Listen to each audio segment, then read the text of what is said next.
아멘. 아멘.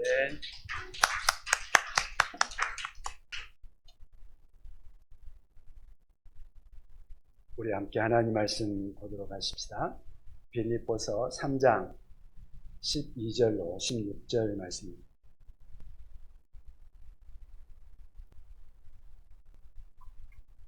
빌립보서 3장 12절로 16절 말씀. 제가 가지고 있는 성경은 321쪽입니다.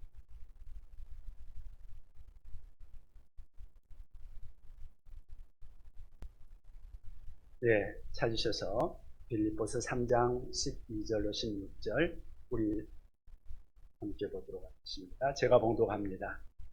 내가 이미 얻었다 함도 아니요 온전히 이루었다 함도 아니라 오직 내가 그리스도 예수께 잡힌바된 그것을 잡으려고 달려간다. 형제들아, 나는 아직 내가 잡은 줄로 여기지 아니하고 오직 한 일, 즉 뒤에 있는 것은 잊어버리고 앞에 있는 것을 잡으려고 표대를 향하여 그리스도 예수 안에서 하나님이 위에서 부르신 부름의 상을 위하여 달려간다. 그러므로 누구든지 우리 온전히 이룬 자들은 이렇게 생각할지, 만일 어떤 일에 너희가 달리 생각하면 하나님이 이것도 너희에게 나타내시리. 오직 우리가 어디까지 이르렀든지 그대로 행할 것이라. 아멘. 오늘은 빌립보서 3장 12절로 16절 말씀을 중심으로 해서 미래를 향하여 이 제목으로 함께 말씀을 나눕니다.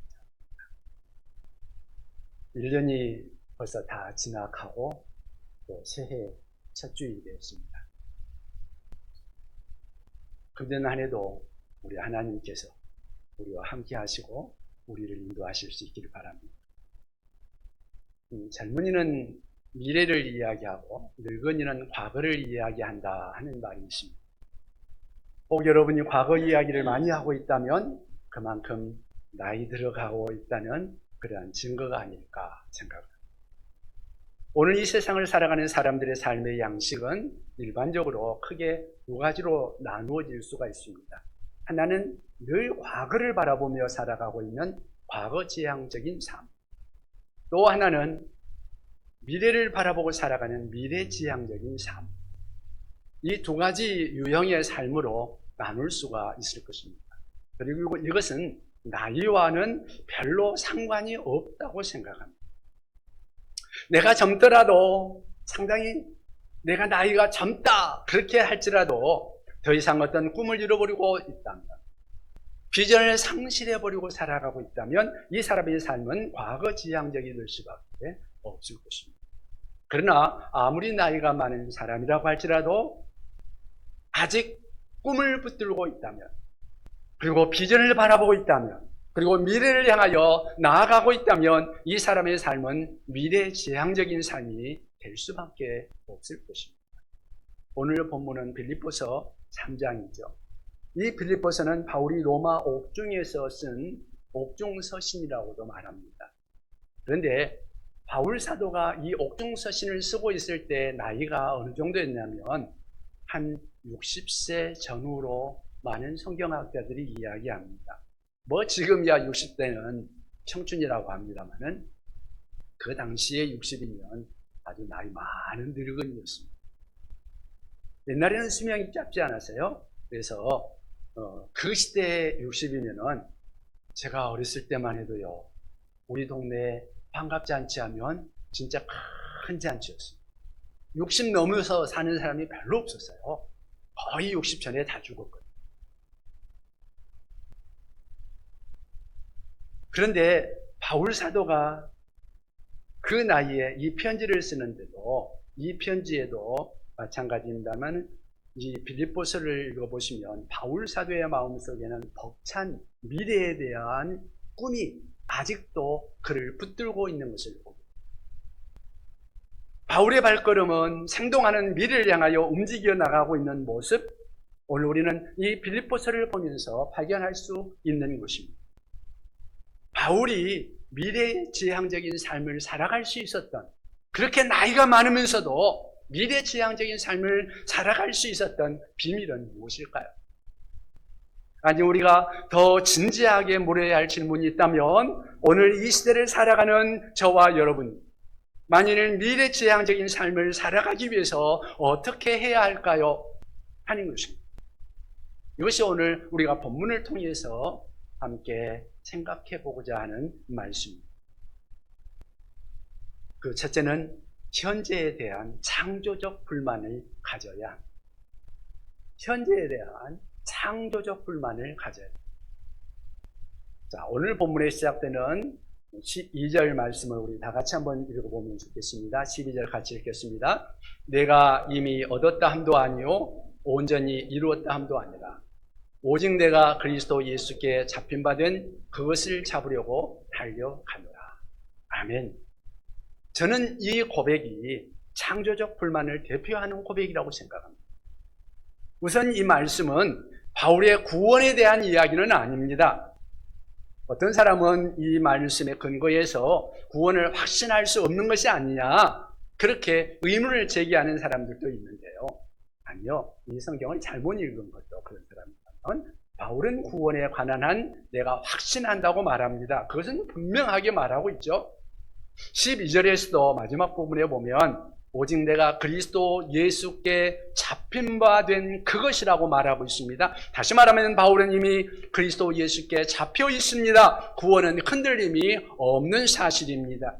그러면 바울이 아직도 무엇이 이루어지지 않았다고 말하고 있을까요? 두 가지 측면에서 그 고백을 우리가 생각해 볼 수 있습니다. 하나는 성숙의 차원에서, 신앙 성숙의 차원에서 아직 내가 다 이루지 못했다라고 말하고 있습니다.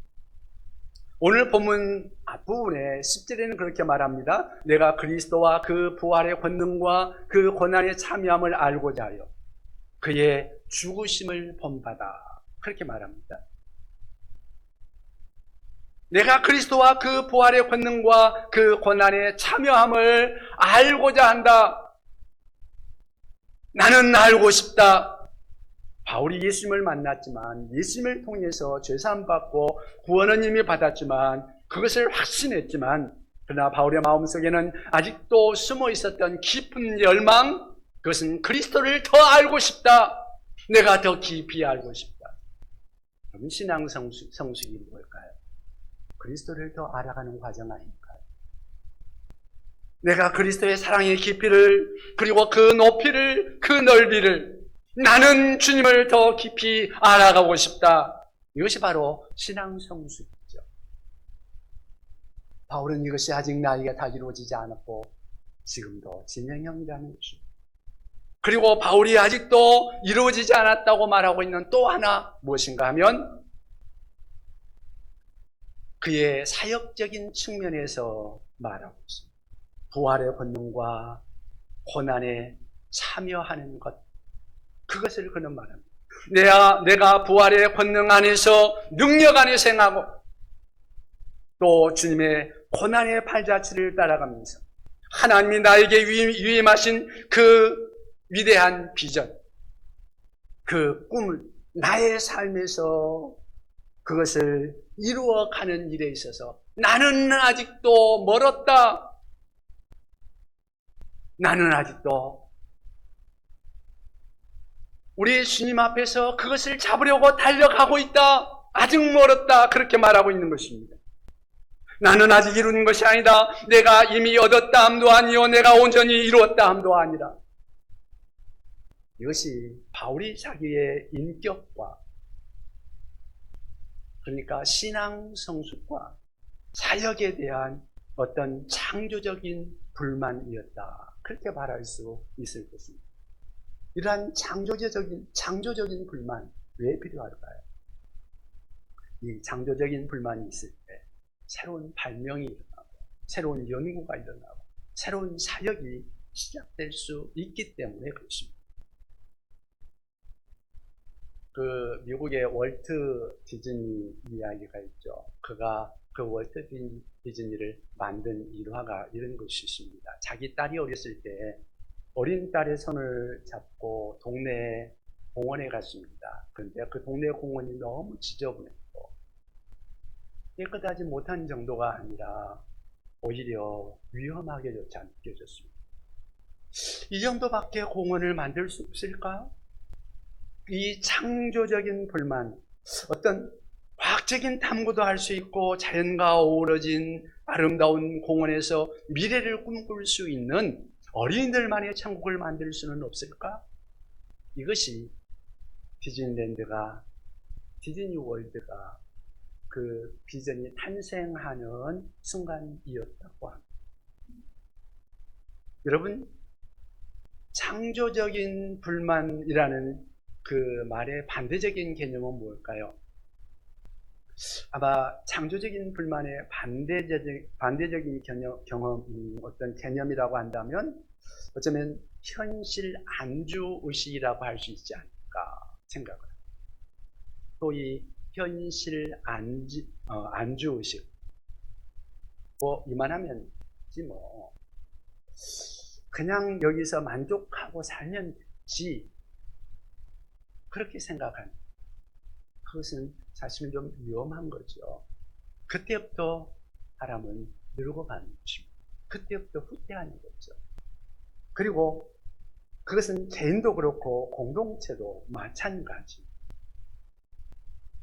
우리가 하나님 앞에서 우리의 마음속에 이 창조적인 불만을 경험하며 또 그런 것을 가질 수 있기를, 우리의 마음속에 좀 가질 수 있기를 바랍니다. 그것은 우리가 현실에 머물러 있지 않고 앞으로 나아가기 위해서 그렇습니다. 우리 인생이 더 부유해지기 위해서, 그리고 진정한 인생의 의미를 찾는 그 일을 위해서 우리에게는 창조적인 불만이 필요한 것입니다. 여러분, 직장에서도 이 창조적 불만을 가질 수 있기를 바랍니다. 우리 교회가 여러 가지 각자 자기들이 나름대로의 서로의 일들을 하고 뭐 전도회라든가 어떤 여러 가지 이런저런 봉사들을 하고 있습니다만은 이런 것 가운데서도 우리가 어떤 창조적인 불만을 가질 수 있기를 바랍니다. 과연 이대로 좋은가? 우리가 우리 주변에 다른 사람들을 보면서 다른 사람들에게 우리가 뭔가를 도움의 손길을 뻗칠 수는 없는가? 내가 무엇인가를 더 할 수는 없는가 하는 것들이죠. 그러나 이러한 가운데서도 주의해야 될 것은 불만을 위한 불만, 그것은 아무 의미가 없습니다. 오히려 그런 것들은 공동체에 어둠의 영향을 끼칠 수가 있죠. 그러나 창조적인 불만은 달라요. 창조적인 불만은 어떤 의미에서 다를 수가 있을까? 그것은 창조적인 대안을 찾게 되기 때문에 그렇습니다. 창조적인 대안을 제시하게 됩니다. 그리고 창조적인 불만 속에서 나오는 창조적인 대안, 그것은 언제나 미래를 바꾸고 역사를 변혁하는 힘이 될 수가 있는 것입니다. 우리 인생이 개인이나 공동체에 있어서 정말 미래지향적인, 앞을 향하여 나가는 이런 우리 삶이 그런 좀 창조적인 그런 마음을 가지고 나아가는 그런 우리가 될 수 있기를 바랍니다. 그렇다면 현재에 대한 창조적인 불만을 경험하면서 또 앞으로의 더 창조적인 대안을 찾아가며 나아갈 수 있는 우리가 될 수 있기를 바랍니다. 정말 우리 인생이 미래지향적인 삶을 살아가기를 원한다면 창조적인 불만을 가지는 것만 아니라 두 번째는 우리는 미래에 대한 확고한 목표를 가져야 합니다. 미래에 대한 확고한 목표. 우리 14절 말씀 다시 한번 우리 함께 읽어보면 좋겠습니다. 본문 14절 같이 읽어보겠습니다. 표대를 향하여 그리스도 예수 안에서 하나님이 위에서 부르신 부름의 상을 위하여 달려가노라. 아멘. 예, 표대를 향하여. 그러니까 목표를 향하여, 그런 의미로 이해할 수 있겠죠. 바울은 그가 예수를 만난 후에 그리스도 안에서 분명한 어떤 목표가, 그 목표가 설정되어 있었습니다. 그리고 그 목표를 향하여 나는 간다. 그 목표는 다른 말로 말하면 하나님이 위에서 부르신 부름이었습니다. 여기서 부름이라는 말은 다른 말로 하면 소명이죠. 하나님이 위에서 부르신 그 부르심, 그 소명입니다. 소명을 우리 하나님이 불러주신 그 부르심이라고 말할 수 있을 것입니다. 바울은 그 소명을 바라보고 있었습니다. 그리고 자기의 인생이 그 부르심 앞에 순종한, 하나님의 그 말씀 앞에, 하나님의 자기 자신을 부르신 그 부르심 앞에 그는 순종하며 주님 앞에 섰을 때 그가 받을 수 있는 상급을 바라보며 그는 달려가고 있는 중. 바로 그 부르심의 상을 향하여 그는 그 목표를 바라보며 가고 있었습니다. 여러분, 하나님께서 여러분과 저를 부르십니다. 단순히 구원만을 위하여 부르셨을까요? 아니라고 생각합니다. 지옥만 안 가게 하기 위해서 우리를 하나님이 부르셨을까요? 여러분, 우리가 하나님의 백성이 되었다는 것, 우리가 구원받았다는 것, 죄 사함을 얻었다는 것, 이것은 놀라운 것이지만 이것은 우리 인생의 출발에 불과하다는 사실을 기억하면 좋겠습니다. 구원의 출발입니다. 우리가 왜 구원받았을까요? 주께서 저와 여러분들의 죄를 용서하시고 그리스도의 보혈로 씻겨주시고 새로운 피조물이 되게 하신 것, 그것은 이제 저와 여러분과 우리의 인생을 향한 하나님의 놀라우신 부르심, 그 불러주신 그 일을 하도록 하기 위해서 우리를 구원해 주신 거 아닐까요? 그렇다면 우리들이 이 구원에 근거한, 이 하나님의 소명에 근거한 인생의 목표를 설정한다는 것, 그것은 너무도 중요한 것이죠.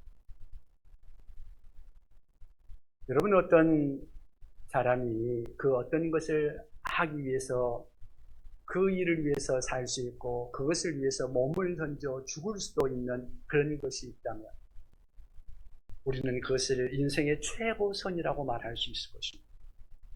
그것이 존재의 목적이라고 말할 수 있겠죠. 그것을 우리는 하나님의 부르신 소명이라고 말할 수 있을 것입니다. 그런데요, 소명은 사람마다 다를 수 있습니다. 물론 그리스도인 전체가 공유하고 있는 보편적인 소명이 있죠. 예를 들어서 그리스도의 지상명령을 성취하는 것, 복음 전도를 하는 것, 온 세상에 복음을 전하는 것이죠. 물론 이 소명은 분명히 바울도 알고 있었습니다. 그러나 전도를 해도요, 사람마다 어떻게 어디에서 하느냐 하는 그 소명은 또 달라질 수가 있습니다. 예를 들어서 베드로의 경우는 자기와 같은 동족인 유대인들에게 복음 전도하는 것이 베드로의 소명이었습니다. 그런데 바울은 달랐죠. 하나님이 그를 부르실 때부터 너는 이방인을 위해서 내가 택했다고 말씀하고 있습니다. 복음을 전해 듣지 못했던 이방세계, 불신세계, 그 나라와 민족마다 부족마다 복음을 모르는 사람들에게 내가 그리스도의 복음을 전하도록 하는 것, 그것이 바울의 소명이었던 것입니다. 바울은 그것을 하나님이 자기를 부르신 부르심의 소명인 것을 알았던 것입니다. 그것을 위해서 그는 줄기차게 달려가고 있지 않습니까? 어떤 사람은 사업을 하면서 그 자기의 비즈니스 세계에서 복음을 전하는 사람이 있을 수 있겠죠. 어떤 사람은 교육계에서 복음을 전하는 사람이 있을 수 있겠고요. 우리 모두에게 주어진 공유하는 보편적 소명이 있지만 그 보편적 소명의 커다란 테두리 안에서 또다시 하나님이 각 사람이 저와 여러분들에게 주신 나의 달란트, 그리고 나에게 주신 은사, 나의 재능, 나의 독특한 생활 환경과 생존의 조건들, 삶의 조건들을 통해서 하나님이 우리에게 주신 각자의 소명이 있습니다. 나만이 추구해야 할 삶의 목표를 다시 설정해야 하는 일, 이것은 매우 중요한 것입니다. 그래서 분명하고도 확고한 내 인생의 목표를 설정해야 합니다. 여러분의 인생의 목표는 무엇입니까? 여러분의 푯대는 도대체 무엇입니까? 인생의 소명, 도대체 나를 향한 하나님의 부르심, 그 부르심의 소명, 그것은 무엇입니까? 왜 우리의 삶이 앞을 향하여 나가지 못하고 있나요? 목표가 없어서 그렇지 않는가요? 내 인생이 정말 미래지향적인 삶을 살아가기를 소원하십니까? 저는 여러분의 미래에 대한 확고한 목표를 세울 수 있기를, 그래서 확고한 그런 확실한 목표를 가지고 그 목표를 향하여 나아갈 수 있는 여러분 될 수 있기를 바랍니다. 여러분, 우리의 삶이 정말 미래지향적인 삶이 되기 위해서 우리가 해야 할 일, 세 번째는 미래를 향한 집중적 헌신을 드려야 한다는 것입니다. 미래를 향한 집중적 헌신을 드려야 합니다. 여러분, 사람들이 창조적인 불만을 가지고 또 미래지향적인 어떤 분명한 인생의 목표를 정합니다. 그러나 많은 사람들이 그 인생의 목표에 다 도달하지는 못합니다. 소수의 사람들만이, 아주 적은 사람들만이 자기가 목표로 설정한 그 일에 어느 정도 도달합니다. 우리는 이런 사람들을 가르쳐서 성공한 사람이라고, 성취한 사람이라고 말을 합니다. 성취한 사람들, 왜 그럴까요? 목표를 설정한 사람들이 많지만 그 목표에 도달하지 못하고 인생을 힘없이 맥없이 그냥 종결짓는 수많은 사람들이 있는데, 그러한 사람들의 삶의 모습은 왜 그럴까요? 어떤 차이가 있을까요? 물론 처음부터 아예 목표가 없이 사는 사람도 있겠죠. 그래도 어쩌면 우리 각자의 목표는 다 가지고 있으리라고 생각합니다.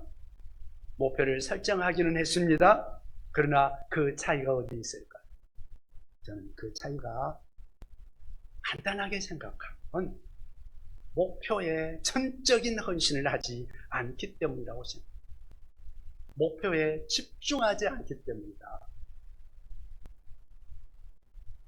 여러분, 이 땅에서 어떤 성취를 한 사람들, 어느 정도 성공한 사람들의 귀한 가치를 남긴 사람들, 그런 사람들을 보면서 우리가 한 가지 볼 수 있는 것은 집중하지 않은 사람이 없다는, 그 일에 집중한 사람, 목표 앞에 헌신하지 않고 집중하지 않고 그런 성취와 성공을 이룬 사람들은 아마 여러분들이 보기 힘들 것입니다.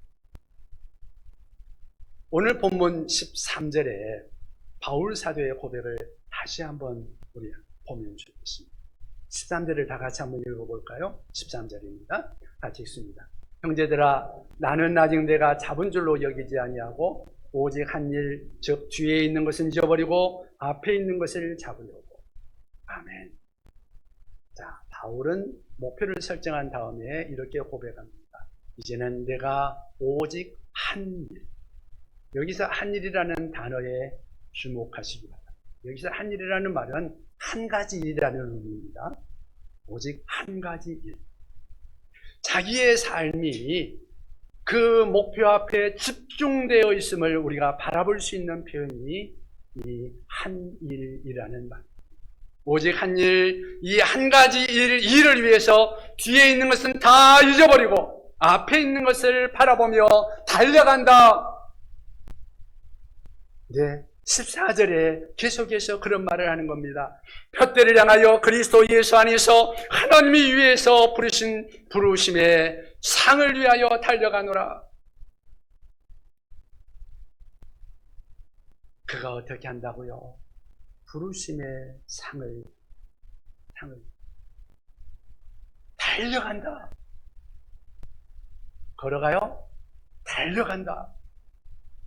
달려간다 이 말에는 아주 강력한 그의 감성이 그 안에 포함되어 있는 단어죠. 아주 강력하게 집중하고 있는 그 모습을 드러내주는 그러한 단어입니다. 본래 헬라어의 이 단어는, 성경에 쓰인 이 단어는 어떤 때 사용되는 단어인가 하면, 굶주린 사냥개가 오랫동안 굶주렸어요. 그러다가 먹이를 발견했습니다. 어떻게 할까요? 이제 그 먹이를 바라보고 모든 시선을 그쪽에 집중하고 그 전제의 모든 에너지를 다 쏟아부으면서 그 목표를 향하여 달려갑니다. 바로 그겁니다. 바울은 자기 인생의 소명, 그 소명에 근거한 목표 설정을 한다. 네. 내가 그 목표를 향해서 어떻게 한다고요? 달려간다.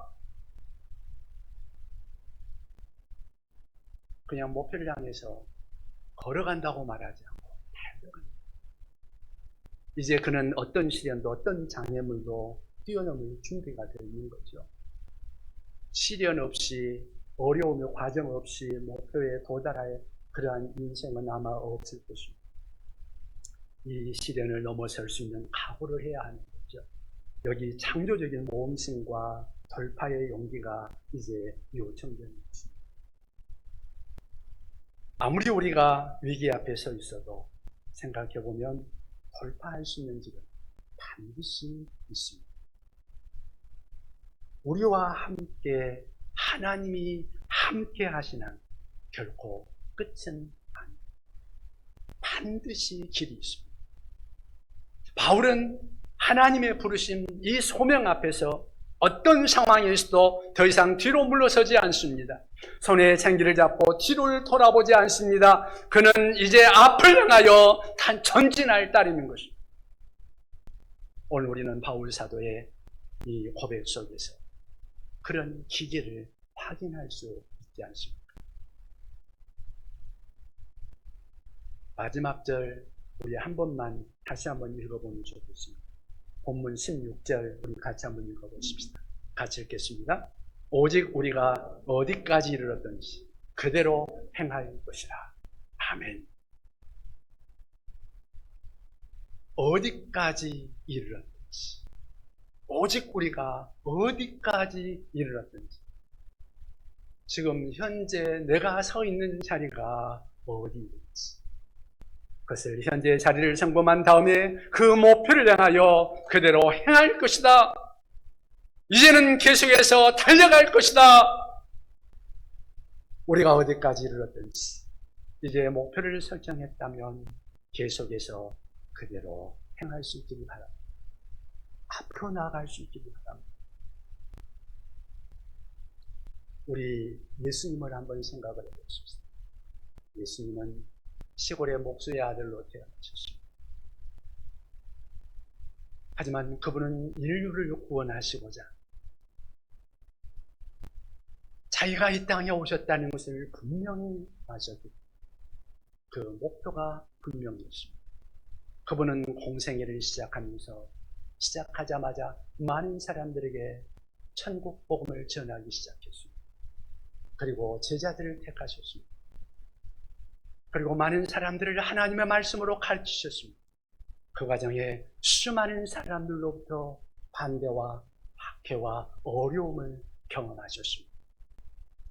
그런 가운데서 그분이 이제 제자들이 어느 정도 섰다고 생각할지요,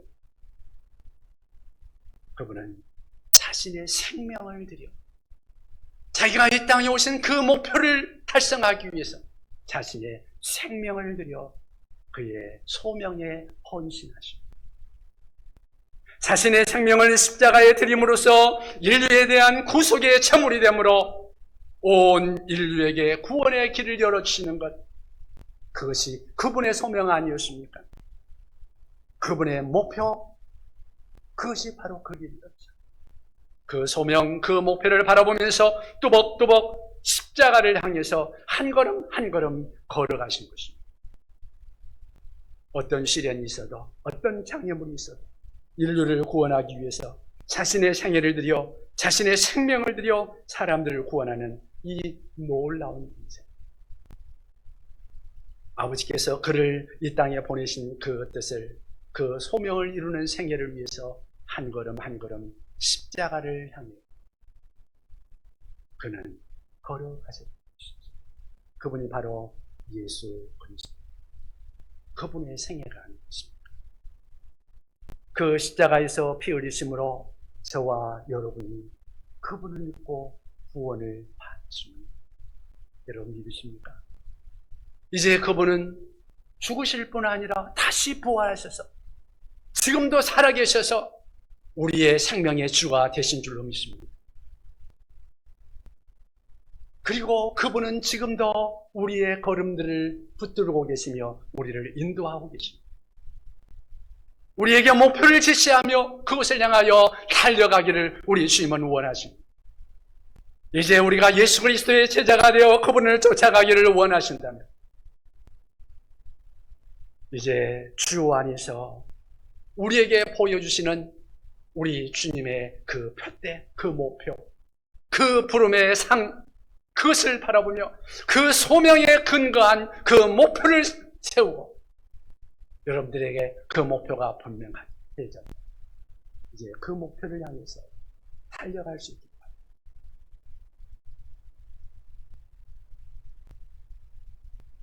그 걸음을 걸어가 뒤돌아보지. 장애물이 있다고 해서 낙심하지 말고 내 생애를 던지는 집중을 통해서, 헌신을 통해서 그 소명을 향해 걸어갈 수 있는 우리가 될 수 있기를 바랍니다. 표대를 향하여 하나님이 부르신, 하나님이 위에서 우리를 향하여, 우리 각자를 향하여 부르신 그 소명을 바라보며 그 표대를 가지고 내가 가야 할 길이 분명하다면 이제는 그 일에 여러분의 생애를 헌신할 수 있기를 바랍니다. 그 과정에서 여러분의 개인과 그리고 여러분이 속해 있는 공동체와 가정과 삶 속에 우리 하나님의 놀라우신 은혜가 임하고 그 안에서 감격을 경험하며 우리가 하나님 안에서 참으로 보람있는 그러한 인생을 살아갈 수 있는 우리 모두가 될 수 있기를 주님의 이름으로 축원합니다. 기도하겠습니다. 하나님 아버지 감사합니다.